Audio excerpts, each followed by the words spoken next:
3 Olympics is a lot, and 3 degrees is a lot as well. So it requires an incredible amount of commitment to do both, but different kinds of commitment. I mean, the Olympic commitment is something that requires a lot of physical and emotional commitment, and the educational commitment is more of an intellectual commitment. So, but they're both time committed activities, and look, if you don't love what you're doing, it's really hard to do them. So I've loved them both. I still love my journey now.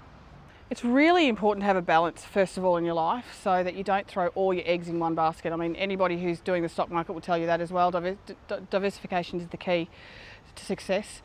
There's a lot of risk in just doing sport and not having anything to back up. And unfortunately nowadays, or fortunately, you know, education is one of the most important things that a person can have to progress in their careers and progress after sport as well. So it not only gives you a balance while you're actually doing your sport, it gives you something else to do, something to switch off on, so that you can actually come back to your sport. So what you're actually doing in sport is more quality instead of just quantity. But it also gives you longevity in your life. It gives you something to fall back on, and something to continue on when your Olympic journey or sports journey is actually finished.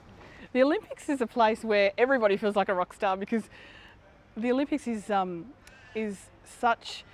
It's such a significant event in the sporting calendar every 4 years, and you get treated like a rock star, I guess, outside of the village. But once you're in the village, it's very humbling, because everybody in the village is excellent at what they do. Everyone there is at the top of their sport. So you're just really somebody who came from a normal upbringing, who trained very, very hard, who was committed to their sport, who loved their sport, who had great support around them, and just did what they wanted, just did what they were supposed to do, did what they loved doing, and got to the Olympic Games, which is the highest level. So in a sense, yes, you do feel like a bit of a rock star, but that's really only outside the village. Once you get in, it's a level playing field. You're leveled off. Everybody's just like you. Any team that gets to the Olympics, any team that goes to the Olympics is incredible.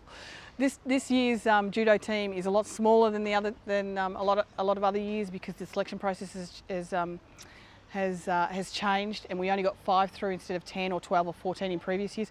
But you know what? They're incredible athletes. They've trained incredibly hard. They deserve to be where they are, and I wish them all the success in the world, whether that's winning medals, whether that's winning one fight, whether that's just getting to the Olympics, whatever that is. I wish them all the success, and I really, really hope that they come back very, very, very, very fulfilled and satisfied athletes.